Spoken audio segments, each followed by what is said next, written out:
Super star Mahesh Babu Trivikram కాంబోలో తెరకెక్కిన చిత్రం గుంటూరు కారం. శ్రీలీల, మీనాక్షి చౌదరి హీరోయిన్స్గా నటిస్తున్న ఈ సినిమా జనవరి 12న ప్రేక్షకుల ముందుకు రానుంది.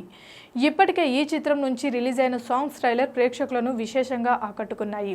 ఇక రిలీజ్ డేట్ దగ్గర పడుతుండటంతో ప్రమోషన్స్ మొదలుపెట్టిన మేకర్స్ గుంటూరులో ఈ సినిమా ప్రీ రిలీజ్ ఈవెంట్ను గ్రాండ్గా నిర్వహించారు. ఈ ఈవెంట్లో చిత్ర బృందం మొత్తం పాల్గొన్నారు. ఇక ఈ ఈవెంట్లో మహేష్ బాబు మాట్లాడుతూ ఎమోషనల్ అయ్యాడు. తండ్రి కృష్ణను తలుచుకొని స్టేజ్ మీదనే కంటతడి పెట్టుకున్నాడు. తన తండ్రి లేని లోటును అభిమానులే తీర్చాలని కోరాడు. ఆయన కోసమే సినిమాలు చేసేవాడిని అని చెప్పుకొచ్చాడు. గుంటూరులో మొదటిసారి ఫంక్షన్ జరుగుతుంది.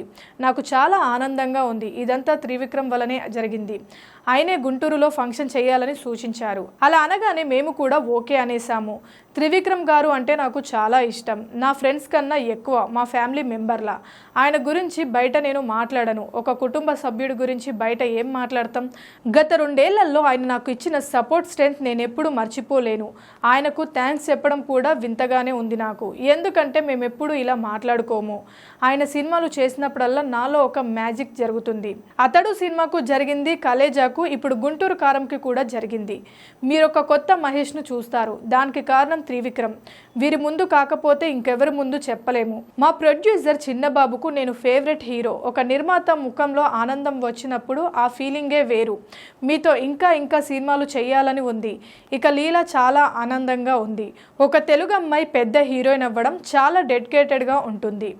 షార్ట్ ఉన్నా లేకున్నా అక్కడే ఉంటుంది. మేకప్ మ్యాన్లోకి వెళ్ళదు. ఇక ఆమెతో డ్యాన్స్ అంటే వామ్మో, అదేం డ్యాన్స్, హీరోలందరికీ తాట ఊడిపోతుంది.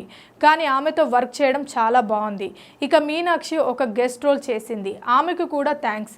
ఇక తమన్, అతనంటే నాకు చాలా ఇష్టం. తమ్ముడు లెక్క. ఆ కుర్చీ మడత పెట్టి సాంగ్ నేను గురూజీ అడిగి చేయించుకున్నాం.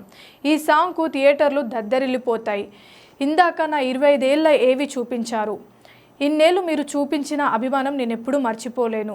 ప్రతి ఏడు అది పెరుగుతూనే ఉంటుంది. మీ అభిమానానికి నేను రుణం తీర్చుకోలేను. చేతులు ఎత్తి దండం పెట్టడం తప్ప ఏం తెలియదు. మీరెప్పుడు నాకు గుండెల్లో ఉంటారు. సంక్రాంతి మాకు కలిసి వచ్చింది. సంక్రాంతికి మా సినిమా వచ్చింది అంటే అది హిట్. ఈసారి కూడా బాగా గట్టిగా కొడతాం. కానీ ఈసారి కొత్తగా ఉంది. ఎందుకంటే ఈసారి నాన్నగారు మన మధ్య లేరు. అయినా నా సినిమా చూసి రికార్డులు, కలెక్షన్స్ గురించి చెప్తుంటే చాలా ఆనందం వేసింది. ఆయన కాల్ కోసమే ఈ సినిమాలు అవన్నీ చేసేవాడిని. ఇప్పుడు అవన్నీ మీరే చెప్పాలి నాకు. ఇక నుంచి మీరే నాకు అమ్మ, మీరే నాకు నాన్న, మీరే నాకు అన్ని. మీ ఆశీస్సులు, అభిమానం ఎప్పుడు నా దగ్గరే ఉండాలని మనస్ఫూర్తిగా కోరుకుంటున్నానంటూ ముగించాడు. Please subscribe Pragna Media. Please like, share, subscribe to Pragna Media. Pragna Media, please do like, share and subscribe. Please subscribe to Pragna Media. Please like, share and comment if you like the video. Pragna Media.